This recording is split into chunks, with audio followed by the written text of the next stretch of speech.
Donc on se donne une dizaine de minutes par intervenant. Bien sûr, il y aura la place aux questions. Je vous propose que la place aux questions se fasse plutôt via la conversation. Finalement, qu'on s'attache aux logiques suivantes. Qu'avez-vous mis en place comme pratique dans cette période de confinement?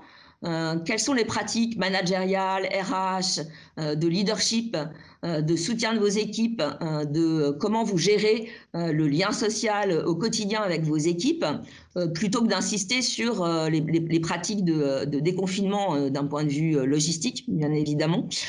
Et par rapport à ces pratiques que vous avez mis en place, finalement, comment vous voyez et comment vous vous projetez. Alors, je ne vais pas appeler ça un déconfinement, ça va être plutôt un confinement allégé, mais en tout cas, comment vous vous projetez dans les jours qui viennent à un peu plus moyen terme. Je vais tout de suite donner la parole aux intervenants et je vous propose qu'on commence par vous, Rémi. Rémi, vous nous avez présenté en fait ce que vous avez mis en place dans une logique de plusieurs dimensions, plutôt de gérer à la fois le micro mais aussi le méta, plutôt de travailler sur un axe vertical et horizontal. Et vous nous avez dit, maintenant que tout le monde est au télétravail, il faut ranger sa chambre. Donc Rémi, si vous pouvez nous en dire un petit peu plus et nous expliquer comment vous avez joué sur toutes ces dimensions et comment vous vous projetez dans les semaines qui viennent et à un peu plus moyen terme. La parole est à vous, Rémi. Bon, écoutez, moi je vais vous dire des banalités, hein, parce que globalement on a fait ce que tout le monde fait, donc je vais essayer de vous dire ce qu'on a fait de différent. D'abord, quand on a senti qu'on allait rentrer en confinement, c'était le 15 mars, on a tout de suite pris le sujet au niveau des dirigeants et des partenaires sociaux, ensemble. Et on s'est posé deux types de questions, bien sûr les questions pratiques, mais surtout les questions qu'on a appelées méta, c'est-à-dire la question de l'isolement, de la socialisation, de la relation à l'espace, etc.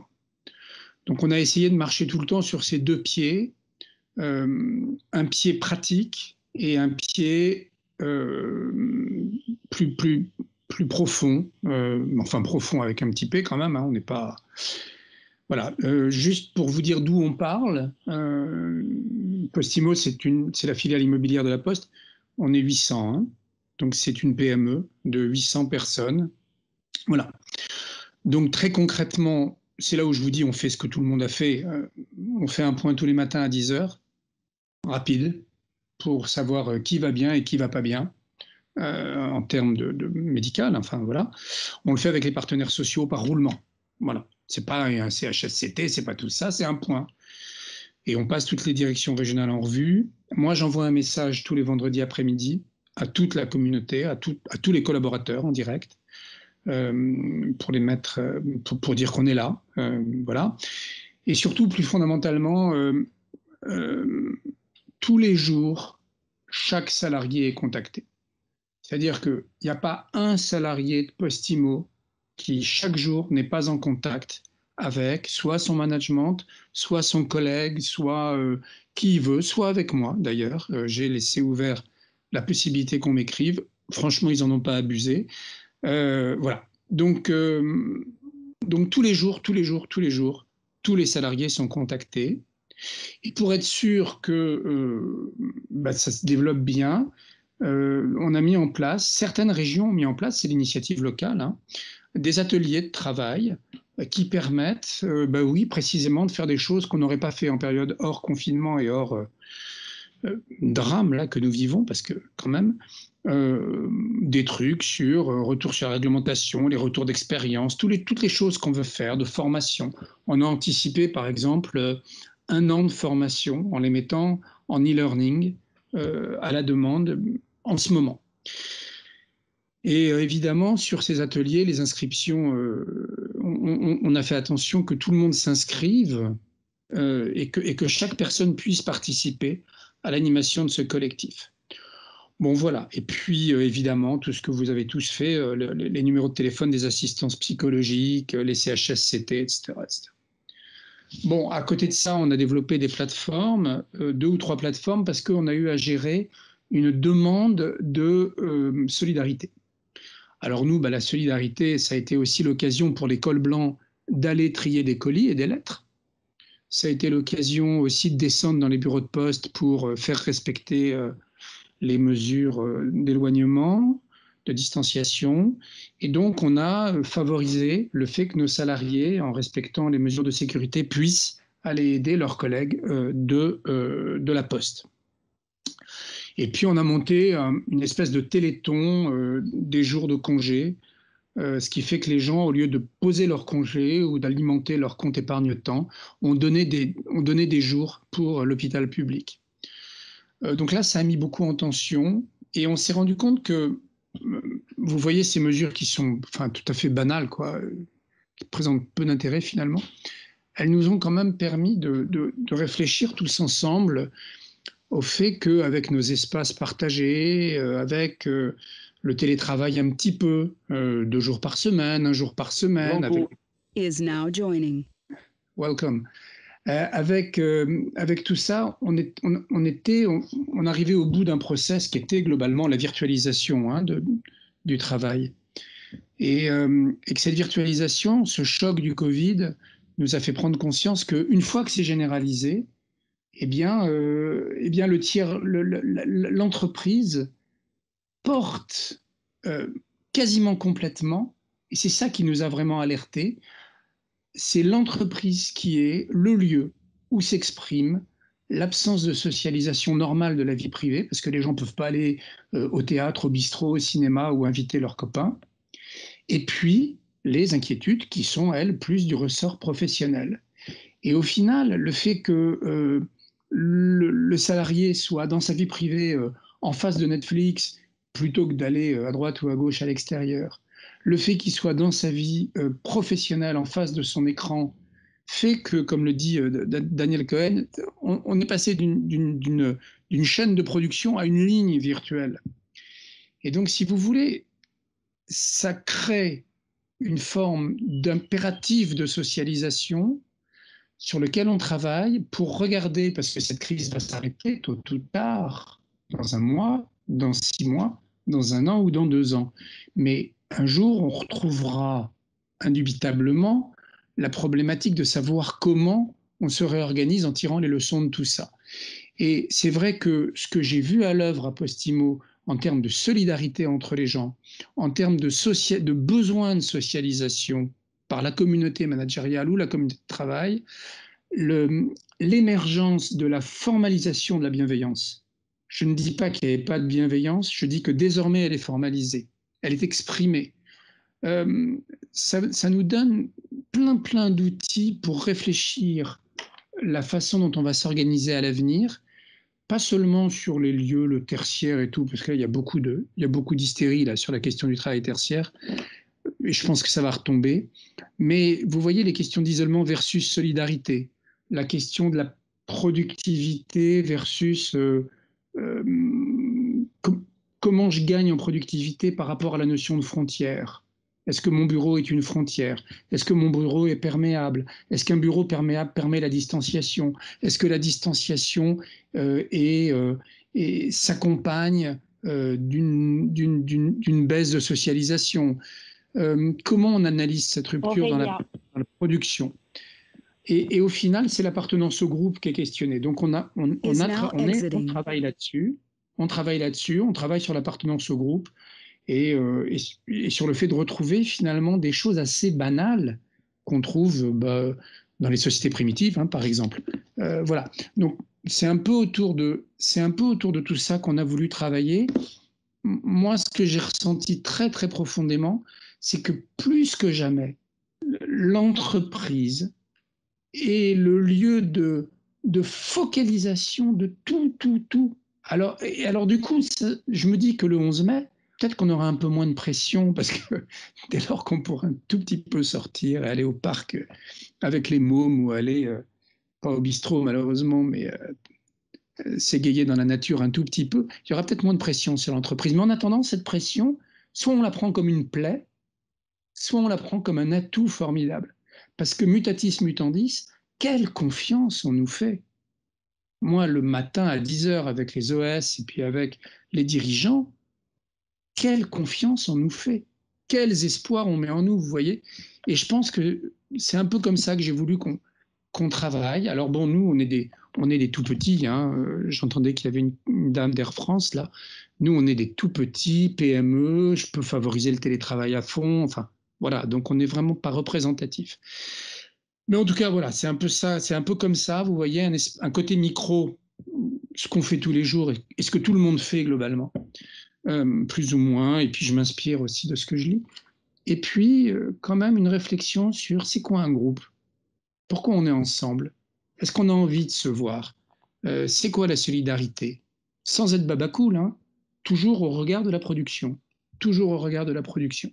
Voilà. Comment on en sort mieux de ce truc et comment les chaînes de solidarité qui se sont créées peuvent être des atouts pour le business.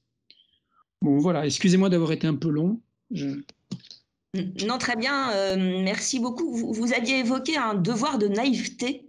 Si vous pouvez nous en donner quelques mots. Oui, je pense que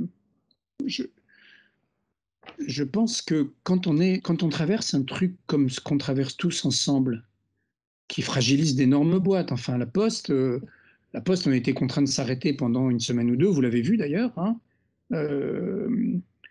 C'est en milliards que ça se compte quand même, hein, le problème. Quand il y a 500 personnes qui meurent tous les soirs, et que nous, on se dit, bah, comment on va reprendre? Il y a un devoir de naïveté, parce qu'il y a un devoir de mobiliser la totalité de son savoir-faire professionnel et de sa sensibilité pour imaginer que le monde qu'on va réinvestir peut se parer des quelques vertus qu'on a croisées durant cette période. Voilà. Moi, j'ai vu des gens absolument merveilleux, mais au sens étymologique hein, du mot merveilleux. Et si vous voulez, ils ont fait état de ce réenchantement du monde pendant ces 15 jours, pendant ces 2 mois qui ont été 2 mois dramatiques. Et je pense que ça, il ne faut pas le perdre. Alors comment je vais chercher, avec beaucoup de naïveté, parce que je ne suis pas dans les questions de... Enfin, ça ne m'empêche pas de réfléchir à la question du chômage technique, ça ne m'empêche pas de réfléchir à la question des RTT obligatoires, etc. etc. C'est un autre plan. Mais c'est un plan de solidarité, c'est un plan d'une communauté qui s'est ressoudée, enfin vraiment beaucoup, quoi, et qui a réfléchi à pourquoi elle bossait ensemble. Et je pense que ça nécessite un peu de naïveté, ouais.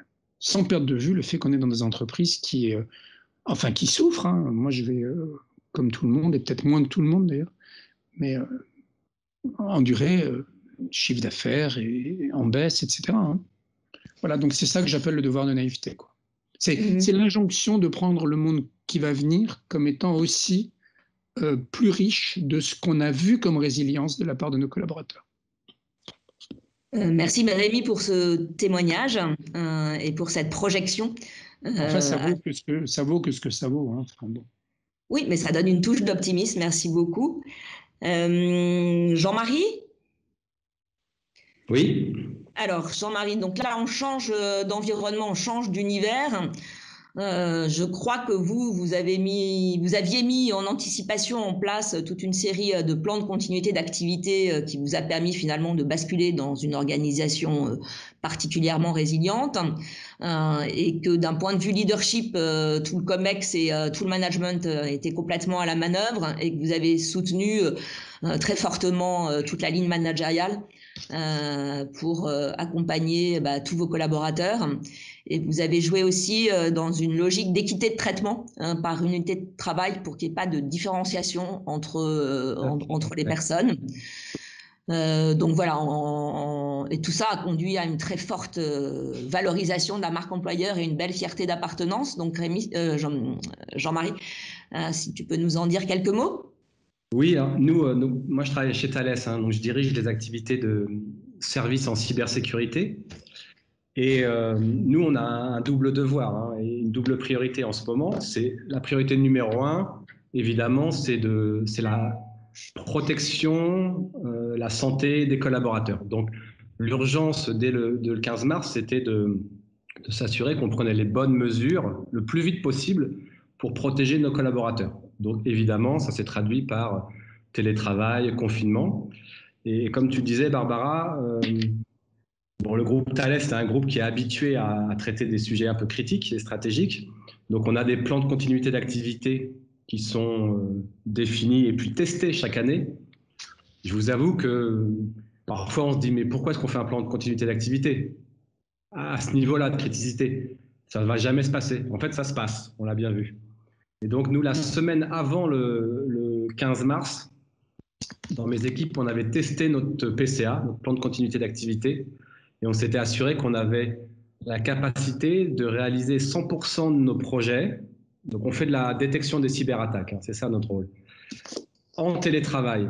Et en fait, dès le 13 mars au soir, donc avant l'annonce du confinement, on avait pris la décision de tester les outils, les process, la communication, la bande passante des réseaux, et de s'assurer qu'avec nos clients, c'était déployable. Et on l'a déployé dans le week-end du 14 mars. Donc, quand je disais on a un double enjeu, donc évidemment un enjeu de protection et de sécurité de nos collaborateurs, mais également un enjeu de continuité d'activité. Nous, notre rôle, c'est de protéger les grandes entreprises, donc ce qu'on appelle les opérateurs d'importance vitale ou les opérateurs de services essentiels. Protéger contre des potentielles attaques de cybersécurité. Et malheureusement, vous avez pu le constater, c'est pas une crise Covid, malheureusement, tout le monde n'a pas le même civisme qui va arrêter des tentatives d'attaque ou de ransomware ou de cryptage de données critiques. Donc, on a encore plus que d'habitude le rôle d'assurer cette pérennité, cette continuité. On l'a mis en place. Donc, tout l'enjeu, c'était de dire, travaillons de façon sécurisée pour nos collaborateurs d'un point de vue de santé et assurons 100% de continuité d'activité. C'est ce qu'on a fait. Ça, c'était, on va dire, les premières mesures.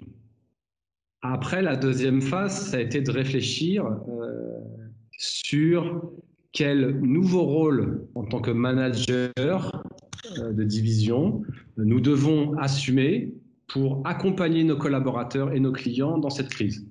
Donc ça s'est traduit par la mise en place au niveau groupe Thales, au niveau mondial, hein, d'une communication qui a été extrêmement renforcée, puisqu'on avait des communications du COMEX vers les dirigeants de façon au départ hebdomadaire. On avait des comités de direction journaliers, puis après ça s'est un peu apaisé, donc on a des rythmes plutôt tous les 2 jours. Donc ça, on va dire, c'est la communication très top-down. Mais ensuite, nous, en tant que manager, on a pris le relais pour nos équipes. Donc moi, j'ai 650 collaborateurs sur 6 pays. Et l'idée, c'est d'avoir une communication, comme expliquait monsieur de la Poste, là, une communication hebdomadaire et journalière déclinée à tout niveau, tout canal de communication confondu. Donc ça peut être par email, ça peut être par téléphone, ça peut être par visio, ça peut être par chat, mais effectivement, l'importance vitale de garder le lien. C'est une directive très forte dans le groupe, garder le lien avec les collaborateurs pour s'assurer, bien sûr, qu'ils vont bien, pour s'assurer qu'ils ne souffrent pas d'un effet d'isolement, pour s'assurer qu'ils comprennent aussi les mesures qu'on a déployées. Donc, comme grand nombre de groupes, on a déployé de l'activité partielle très rapidement.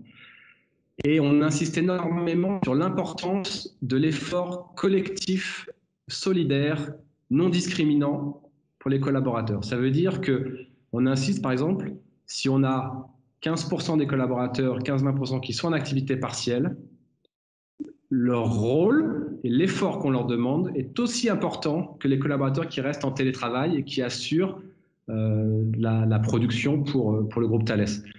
Parce que tout l'enjeu, c'est à la fois de protéger le groupe en continuant à délivrer des projets pour assurer, on va dire, du chiffre d'affaires, hein, et également en parallèle de réduire les coûts indirects de fonctionnement dus à la contraction de l'activité. Mais les deux populations contribuent autant, et c'est aussi important d'être proche de ceux qui sont en activité partielle que ceux qui font l'effort de travailler en ne posant pas de congé, en étant en télétravail, etc. Donc, on veille à ça de façon très forte. Et par conséquent, on a déployé des mesures d'accompagnement aussi pour déployer du e-learning. Donc, on profite aussi du temps libre puisque pendant l'activité partielle, on a le droit légalement d'offrir des cours de e-learning. Donc, nous, on est une société qui est très technologique, donc on en profite pour former nos collaborateurs sur le big data, sur l'intelligence artificielle, sur les nouvelles techniques de détection des attaques. On appelle aussi au volontariat sur des formations qui sont données par des écoles un peu experts sur des domaines auprès de leurs proches et de leurs pairs. Pour les managers, il y a des formations au nouveau type de leadership et de management. Donc, on a des cours sur Coursera, on a des cours sur la Harvard Business Review, des cours plus techniques avec le MIT. On a la chance d'avoir accès à des MOOC, etc. Donc ça, c'est le côté, on va dire, aussi formation et puis faire travailler son esprit, pas rester en confinement intellectuel, on va dire. Et puis le dernier point que je trouve tout à fait louable et que moi-même j'utilise, c'est le groupe a déployé avec un partenaire externe des séances de mindfulness, donc de pleine conscience, qui sont des séances sur base de volontariat.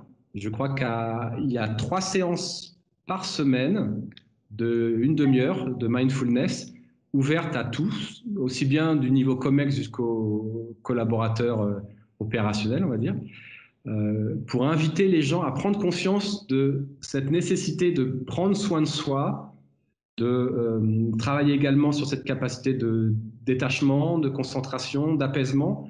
Je suis assez persuadé à titre personnel. J'avais pris la métaphore d'une Formule 1. Une Formule 1 tourne bien et efficace sur un circuit et à pleine vitesse. On pourrait l'identifier à un travail d'une entreprise uniquement parce qu'elle fait des arrêts au stand. Je suis persuadé qu'on ne peut pas travailler à pleine vitesse, à pleine performance sans savoir s'arrêter. Ça veut dire savoir faire des pauses. Ça veut dire prendre le temps de se déconnecter. Ça veut dire prendre le temps quand on peut d'aller se promener, de faire une promenade soit tôt le matin, soit le soir en toute sécurité, mais se donner cette discipline aussi du pit stop, si je reprends l'exemple de la Formule 1. Et je pense que c'est important de faire ça. Donc, on invite aussi nos collaborateurs et nos managers à relayer ce message. Et puis, le dernier point que je trouve tout à fait intéressant à noter, c'est que cette crise est aussi une opportunité pour nos collaborateurs d'adhérer plus fortement à la raison d'être du groupe. Donc, on a travaillé sur une nouvelle raison d'être l'année dernière qui avait été déployée. Qu'est-ce que fait le groupe Thales? Nous, le groupe Thales, on a un groupe d'électroniciens au départ. On développe et on opère des systèmes informatiques Unknown participant is now exiting. Pour aider nos clients, qui sont les entreprises du monde spatial, du monde de l'aviation, du monde militaire, du monde de la sécurité, et puis tous les opérateurs d'importance vitale, à prendre les bonnes décisions grâce au système d'information. Et finalement, notre raison d'être, c'est d'accompagner nos clients à être résilients et à pouvoir bénéficier des bonnes technologies sans avoir peur d'une cyberattaque. Et donc, aujourd'hui, on joue pleinement ce rôle, c'est-à-dire que tous nos collaborateurs sont très fiers d'aider les entreprises à basculer sur le cloud, à basculer sur du télétravail, à se protéger face à cette crise et à déployer le digital sans avoir peur, si je simplifie, d'être attaqué. C'est ça notre rôle. Et bien, figurez-vous que dans cette période-là, il y a comme une fierté des collaborateurs qu'on apprécie et on est très heureux d'avoir cette adhésion, cet engagement des collaborateurs sur finalement le rôle sociétal que joue le collaborateur. On n'est pas là juste pour faire du business. Évidemment, on est une entreprise privée, mais également, c'est quel est mon rôle? Pourquoi je continue en télétravail à aider à détecter les cyberattaques sur un groupe de l'énergie, sur un groupe nucléaire, sur un groupe de transport, sur une banque, etc. Et finalement, on se rend compte que les collaborateurs adhèrent assez fortement à cette notion de raison d'être. Et je pense que dans le post-Covid, c'est quelque chose qu'on va renforcer. Et nous, en tout cas, dans le groupe Thales, on réfléchit déjà à cette notion de trusted partner. Comment on peut assurer notre rôle de trusted partner pour les administrations, pour les armées, pour les gouvernements, pour les pays et pour les entreprises. Donc ça, c'est quelque chose qu'on va continuer à renforcer. Et en parallèle, il est certain que d'ores et déjà, on a revu la façon de gérer nos méthodes de travail. On a revu la façon dont on considère le télétravail. On a revu la façon dont on utilise les moyens digitaux. Alors, on est une société très technologique, donc c'est dans notre ADN, mais je pense que c'est aussi une accélération de la façon d'appréhender la relation au travail et la relation collective des collaborateurs face à l'entreprise. Merci, merci Jean-Marie. Un beau témoignage, une belle machine en route, et vous n'allez pas vous arrêter là. Maintenant, je vais demander à Air France et donc à Virginie de témoigner. Virginie, est-ce que Virginie est là? Je suis là. Est-ce que tu m'entends, Barbara? Oui, je t'entends. Bonjour à tous. Virginie, bonjour. Je crois que tu voulais prendre quelques secondes pour décrire la situation d'Air France. Et évidemment, chez vous, la crise n'a pas commencé au mois de mars, puisque vous avez été soumis à tous les aléas bien avant. Et dans la préparation, en fait, tu nous faisais part de votre logique tribale, de cette fierté d'appartenance à Air France, cette fierté de reconnaissance de votre logo. Et donc, comment vous faites pour maintenir tout ça alors que vous êtes dans une situation qui est particulièrement délicate? Merci pour ce témoignage, Virginie. Merci Barbara. Bonjour à tous. Alors, je vais poser effectivement le sujet d'Air France, comment on a vécu cette crise, et finalement on a vécu une attaque, nous, en 3 temps. La première attaque, fin janvier, lorsque nous sommes contraints d'arrêter nos vols vers la Chine. Ça nous affaiblit, mais on est encore debout. Le 12 mars, je crois, Donald Trump annonce la fermeture des frontières américaines. Là, ça nous met à genoux et on commence à se dire « Oh là là, là, ça va être compliqué ». Du coup, quand quelques jours après le confinement est annoncé, ça nous met par terre, au sens propre comme au sens figuré, puisque nos avions sont cloués au sol. Un crève-cœur pour nous, collaborateurs d'Air France, de voir toute cette flotte sur le tarmac. C'est pas naturel, c'est pas logique. Un avion, c'est fait pour voler, c'est pas fait pour rester au sol. Donc c'est compliqué. Dès lors, nous n'assurerons plus que 5% de notre trafic. Alors comment ça se traduit pour les collaborateurs? Ça se traduit par une mise en activité partielle très rapide. En une semaine, les équipes RH et les managers organisent les modalités du travail partiel.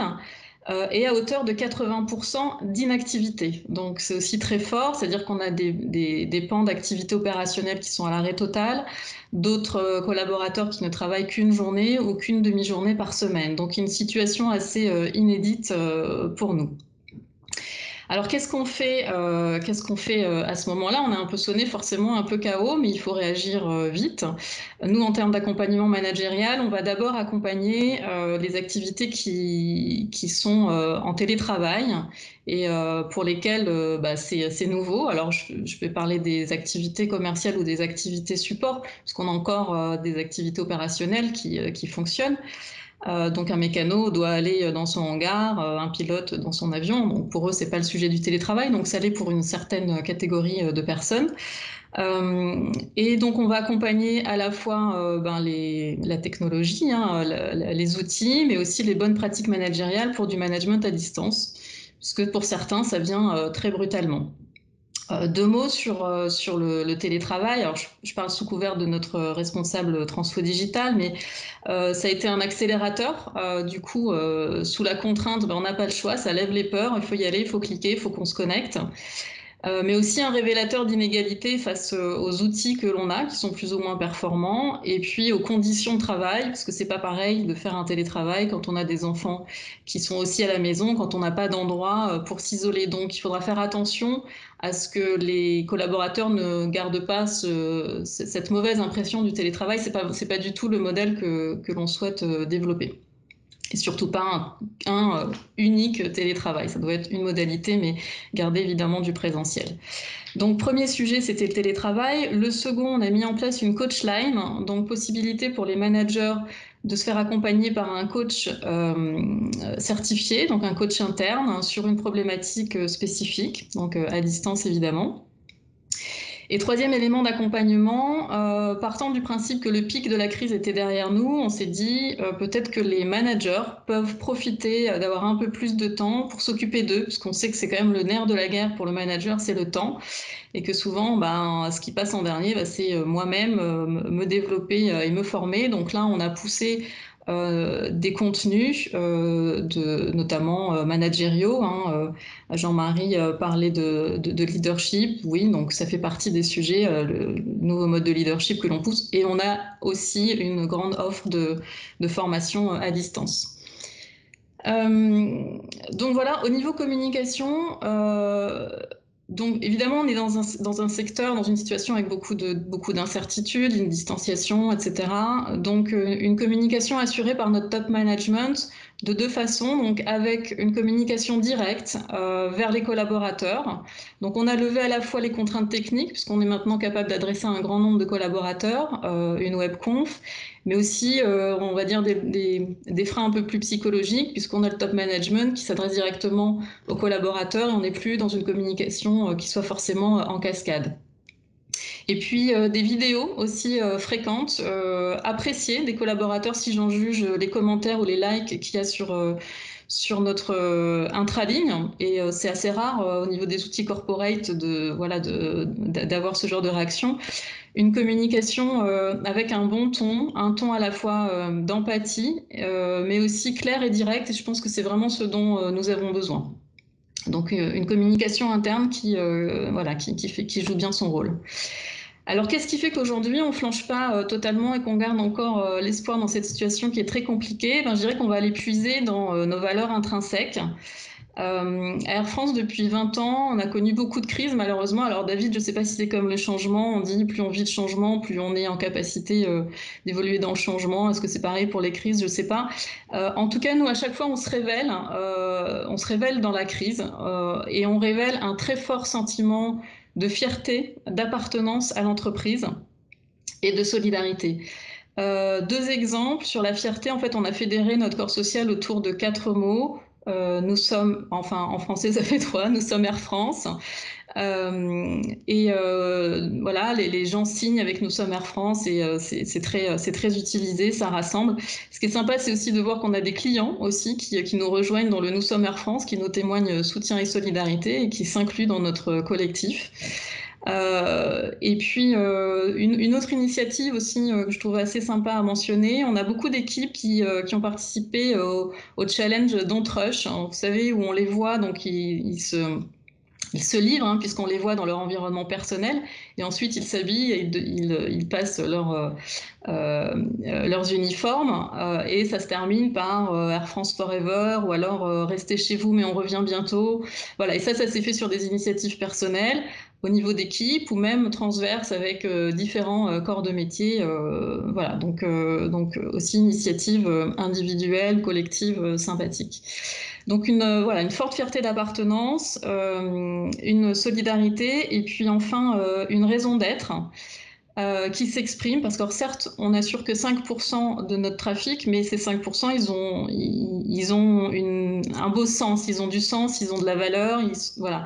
On s'occupe des rapatriements, donc on va chercher des gens qui sont isolés au bout du monde pour les ramener dans leur famille. Et on joue aussi notre rôle social et sociétal. On s'occupe d'acheminer du matériel médical ou des masques, par exemple. Donc voilà, donc un beau rôle aussi qui s'exprime à travers cette crise. Alors pour terminer, je voulais vous citer parce que je trouvais que c'était assez révélateur de ce qu'on vit et on est pas mal. Alors évidemment, il y a beaucoup de craintes, mais on est pas mal dans l'émotion. Et je voulais partager avec vous un message que j'ai reçu, donc évidemment vous voyez pas grand-chose, sur WhatsApp d'une collègue avec qui je travaille pas directement, mais qui m'a envoyé donc un brin de muguet pour le 1er mai avec le message suivant. Les batailles de la vie ne sont pas gagnées par les plus forts ou par les plus rapides, mais par ceux qui n'abandonnent jamais. Hashtag fan de mes collègues. Hashtag fier de mes collègues. Hashtag We Are Air France. Voilà, je voulais finir sur ces mots parce que je les trouve très révélateurs de ce qu'on peut vivre en interne. Magnifique. Merci beaucoup, Virginie. Je pense que cette fierté d'appartenance, ces valeurs, cette raison d'être a beaucoup de sens. Et les 3 témoignages ont confirmé ça. Donc, merci pour ça. On va passer à Jacques. Donc, Jacques, on change d'environnement. Là, on est chez Covea. Est-ce que Jacques est connecté?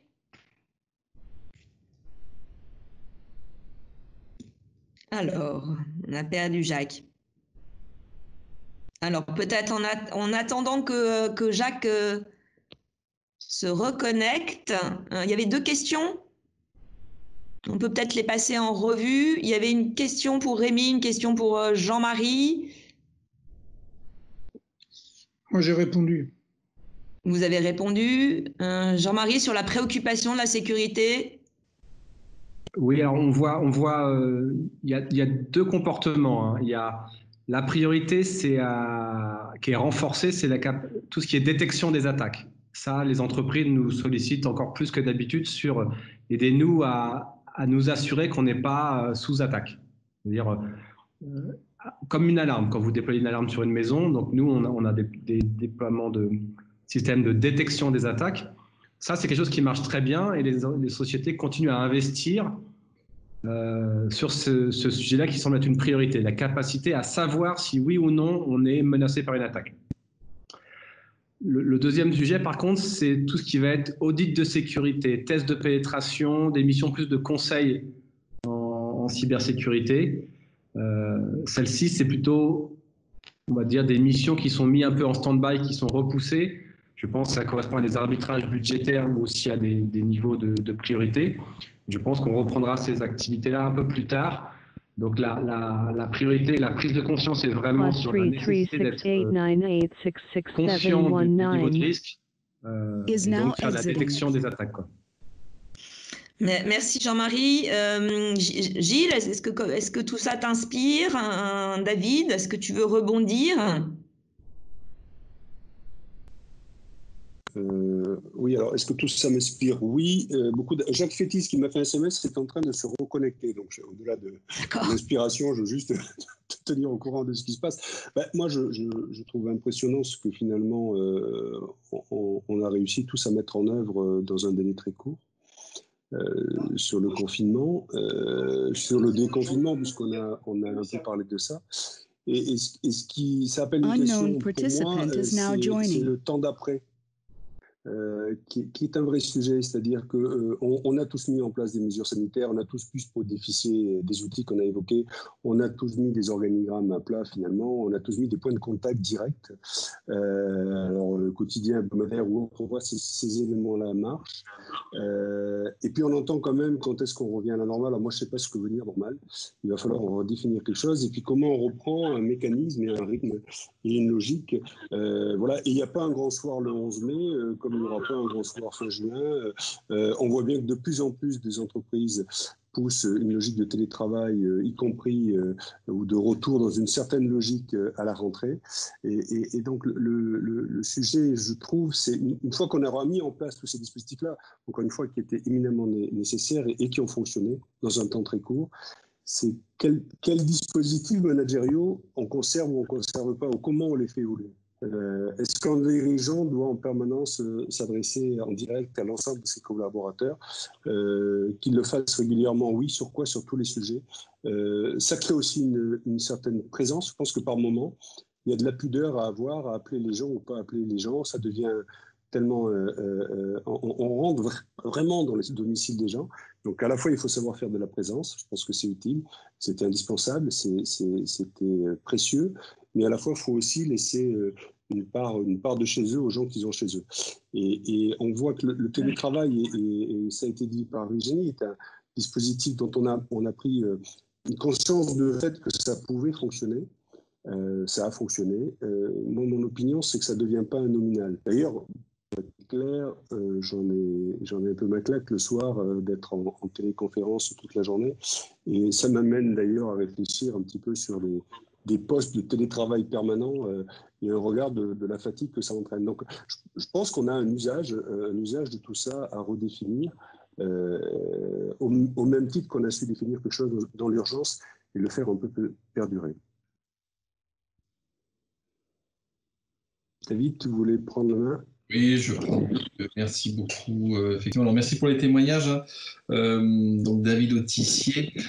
Nous, dans le cadre de la chaire ESSEC, dont mon groupe est membre fondateur, on travaille actuellement sur un peu une analyse des pratiques des organisations dans leur ensemble. Aujourd'hui, on retrouve grosso modo, ça me permet de faire le lien avec les interventions, on trouve 3 grands blocs d'actions qui sont mises en œuvre. Les actions de communication, en interne, en externe, ça a été dit, et l'accompagnement des personnes. Donc ça, je pense qu'on a un gros bloc communication, accompagnement.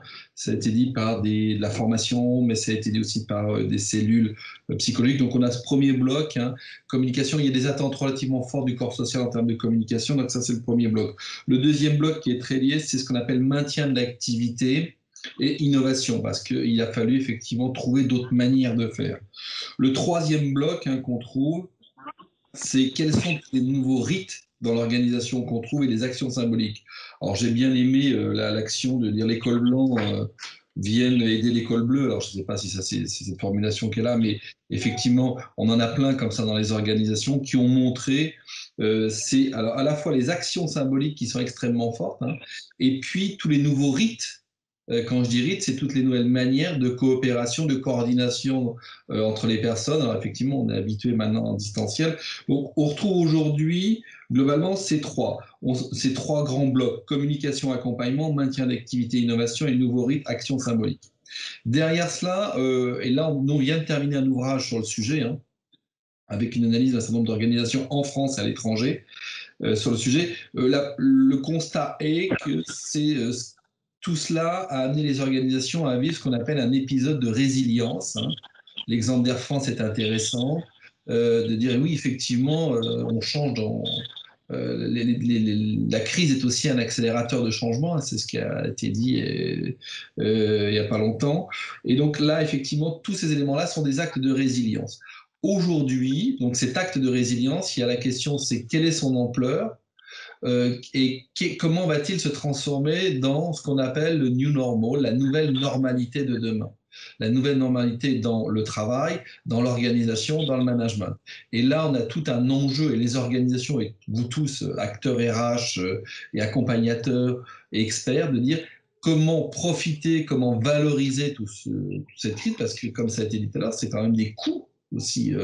Il y a un coût psychologique, mais il y a un coût financier relativement important pour les entreprises et la société, de dire quelle est cette nouvelle normalité. J'ai vu dans les questions de dire on va peut-être réfléchir sur la fragilité, on va peut-être réfléchir sur des choses comme ça, des variables qu'on avait peu dans nos modes d'organisation et de management. Je mets bien les deux en même temps. Donc là, il y a David, il va falloir que je t'interrompe. Non, pardon, excuse-moi. Je suis désolée parce que on avait perdu Jacques. Blanco. On a retrouvé Jacques. Retrouvez Jacques. Jacques, alors je suis là. Est-ce que vous m'entendez là? Très bien, Jacques. Vous m'entendez? Oui, on t'entend, Jacques. Donc, Jacques, toi, tu es dans une situation aussi un peu particulière, avec finalement une pratique du télétravail qui n'était pas complètement courante. Il a fallu mettre tout ce petit monde en télétravail. Même les agences, vous avez décidé de fermer les agences, contrairement à certains banquiers. Si tu peux nous en dire un peu plus. Alors, oui, alors, je suis désolé, tout à l'heure, mon micro s'est coupé et il a fallu que je me reconnecte, désolé. Alors, quelques mots peut-être sur Covéa, qui est très peu connu du grand public, mais les marques du groupe sont mieux connues. C'est GMF, MAF et MMA, plus une société d'assistance et une société de protection juridique, qui fait de nous le premier assureur de biens et de responsabilité en France. AXA est le premier assureur mondial, mais en France, c'est nous qui sommes le premier assureur avec 11,5 millions de clients. Alors, notre difficulté, elle a été, comme tout le monde, évidemment, de rentrer tout le monde à la maison. Nous n'étions pas vraiment en avance sur le télétravail. Sur 22 000 collaborateurs, nous avions en début d'année 3 000 télétravailleurs. Et en 15 jours, on a finalement mis 21 500 personnes à la maison, pour l'essentiel équipées. C'était un tour de force de notre direction des systèmes d'information. Je pense que beaucoup de DSI ont été prodigieux et la nôtre a fait ça également avec beaucoup de maestria. Bon, une fois qu'on a mis tout le monde en télétravail, évidemment, le travail était très dégradé. Je pense que la préoccupation des Français, c'était pas vraiment de s'assurer. Est-ce que vous m'entendez toujours? Allô? Oui, Jacques, c'est bon. Oui, d'accord. Oui. C'était pas vraiment de s'assurer. Et puis en plus, la presse ne nous a pas épargnés. On va pas épiloguer là-dessus. Mais on a toujours et on va avoir pendant un moment à gérer cette difficulté d'allier la fierté que les collaborateurs ont dans notre entreprise comme dans les vôtres. C'est assez touchant d'entendre tous ces témoignages. Moi qui viens du secteur public, dans le public, on a l'impression parfois d'avoir le monopole de la générosité et de l'attachement à des valeurs, mais évidemment que non. Dans toutes les entreprises, il y a également ça, et fort heureusement. Donc il va falloir gérer cet attachement à l'entreprise et cette critique du métier d'assureur dans cette période de crise où tout le monde aurait souhaité que l'assureur soit le sauveur du monde. Mais quand ce n'est pas au contrat, il ne peut pas faire. Donc on a mis tout le monde en télétravail. Alors chacun a ses particularités. Je dirais que la nôtre, c'est d'être dans les services financiers plutôt un monde d'experts avec des managers qui, il faut bien le dire, ne sont pas en général managers par goût, mais le sont parce que c'est nécessaire dans le déroulement d'une bonne carrière professionnelle classique, on dira. Mais voilà, manager, on préfère plutôt, chez nous, les métiers rois, c'est les métiers d'actuaire, les métiers du chiffre ou de juriste. C'est pas forcément là qu'on trouve les populations qui adorent le plus manager des équipes, développer des personnes et construire des parcours de collaborateurs. Bon, alors évidemment, en télétravail, tout ça s'aggrave un peu. J'ai tendance à penser que ça révèle véritablement les personnalités. Les managers à l'aise le sont de manière évidente dans ces conditions-là, et ceux qui sont un peu sur la réserve et pas très à l'aise avec leurs équipes, ils ont tendance à être très absents. Donc on essaie de faire un gros effort sur l'accompagnement des managers en leur proposant, ça a déjà été dit par d'autres intervenants, des prestations de coaching avec nos coachs internes, voire pour certains des prestations de soutien psychologique pour véritablement les aider à maîtriser cette étape. On était justement, avant la crise, dans un grand programme de renforcement de la fonction managériale. On avait bien remarqué qu'il y avait un petit sujet de courage managérial, soit dans la prise de décision, soit dans la gestion des conflits internes. Et évidemment, là encore, ça se rencontre quand il y a des décisions importantes à prendre au moment du déconfinement. On a pas mal de managers, parfois d'assez haut niveau même, disons-le, qui, devant la prise de décision, essaient de chercher chez les autres, chez les fonctions support par exemple, la raison de la décision, pour ne pas avoir à l'assumer tout seul. Donc ça, c'est un révélateur qui doit être pris en compte pour l'après. Parce que l'après, évidemment, on va être amené à non pas généraliser le télétravail, parce qu'on aura toujours besoin d'avoir une relation avec le client, mais en tout cas organiser les choses pour que le télétravail devienne la règle et que le non-télétravail devienne l'exception. Donc il va falloir complètement inverser le paradigme.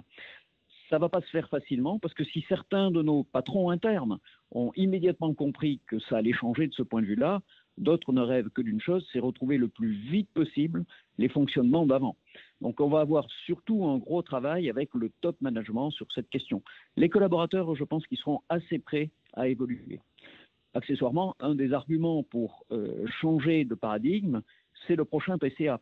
Parce qu'on a bien vu entre la crise de décembre et celle-ci que le télétravail, l'équipement des collaborateurs en matériel nomade, c'est la solution pour nous, en tout cas dans les services financiers évidemment, c'est la solution pour gérer un PCA. Le dernier point, vous êtes toujours là? Barbara? On est toujours là.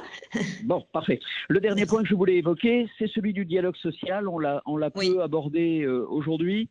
Je pense que c'est quand même une des clés d'une bonne reprise.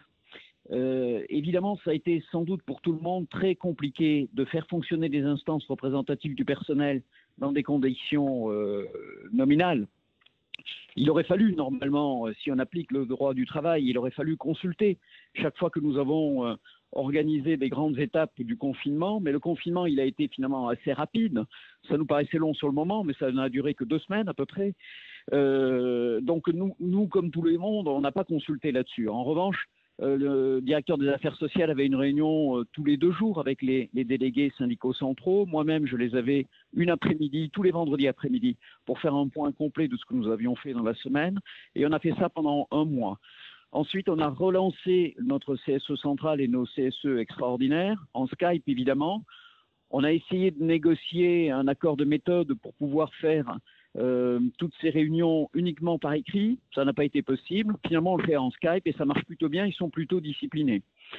Et là, aujourd'hui, d'ailleurs, je suis en CSEC pour présenter nos mesures de déconfinement. Alors, évidemment, c'est pas simple d'obtenir une adhésion sur le déconfinement parce qu'il y a une très forte préoccupation sur notre niveau de sécurité. On place la barre aussi haute que possible.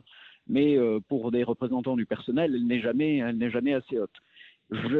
J'ai bon espoir que malgré des délais très contraints, on ne respectera pas complètement les délais, même s'ils ont été raccourcis par le gouvernement dimanche, à 8 jours au lieu d'1 mois. On va faire un petit peu plus court, mais j'ai bon espoir que ça passe bien. Et heureusement que nous avons eu ce travail quasi quotidien avec les représentants du personnel pour expliquer en permanence ce que nous faisons. La difficulté quand on est dans un groupe, c'est que forcément si c'est un groupe, c'est que c'est pas une seule entité, c'est qu'il y en a plusieurs, c'est donc pas complètement homogène et il faut arriver à donner du sens à des décisions qui sont pas toujours en apparence complètement cohérentes. Elles le sont dans le fond, mais ça se voit pas forcément. Donc tout le sujet, c'est d'arriver à avoir ce dialogue permanent pour expliciter des décisions de mise en œuvre qui sont parfois un peu complexe à comprendre au premier coup d'œil. Mais de ce point de vue-là, je pense, si on arrive à franchir sans grande difficulté l'étape du déconfinement, je pense qu'on aura peut-être plus gagné en dialogue social qu'en maturité managériale, dans un premier temps. Ce sera plus compliqué de tirer des leçons très positives et durables sur le management que sur le dialogue social, où je pense qu'on a vraiment très vite beaucoup progressé. Voilà ce que je voulais vous proposer comme témoignage de cette crise. Merci Jacques et merci de cette focale sur le dialogue social. On sait à quel point c'est important et vous avez fait un travail de relation de proximité très forte. Merci. David, tu voulais dire un dernier mot et puis là on va conclure puisqu'en fait on arrive à 13h, donc tout l'art c'est de gagner encore quelques minutes. En tout cas, merci de vos précisions et de la concision de vos discours parce qu'on a tenu le timing. Ce que je veux dire en conclusion, c'est que la crise Covid-19 est un accélérateur de changement dans les organisations, avec effectivement des effets de bord qu'il va falloir gérer. Et là, effectivement, ça a été mentionné par Jacques Fétis. Est-ce que j'ai bien aimé sa remarque, est-ce qu'on a gagné en qualité des relations sociales et du dialogue social? Est-ce qu'on a gagné en maturité managériale? Oui, de fait, par l'expérience. Après, encore faut-il, entre guillemets, que les pratiques s'inscrivent dans la durée et que de nouvelles pratiques. Et je pense qu'il y a tout un travail de reconstruction de nouvelles normalités de ce management à construire et de disposer de dispositifs pour à la fois s'inspirer de ce qui a été fait, ce qui a marché et ce qui est perçu comme important aujourd'hui. Et je crois que cette ligne bouge les lignes sur le sujet. Merci David, merci à vous tous pour le moment que vous avez partagé avec nous, qui était fait à la fois d'humilité, à la fois d'émotion et à la fois de fierté, d'appartenance à son entreprise. Comment tout ça va-t-il évoluer dans les jours qui viennent? Nous y serons très attentifs. Et donc, comme une série Netflix, ce qu'on vous propose, c'est un 3e webinaire, plutôt 3e semaine de mai, dont on va chercher la thématique. En tout cas, merci du temps que vous nous avez consacré et surtout au plaisir de vous retrouver dans une situation qui ne soit pas virtuelle pour pouvoir continuer à partager et puis boire une petite coupette de champagne en face à face. Quel bonheur, mais ça, il va falloir être un peu patient.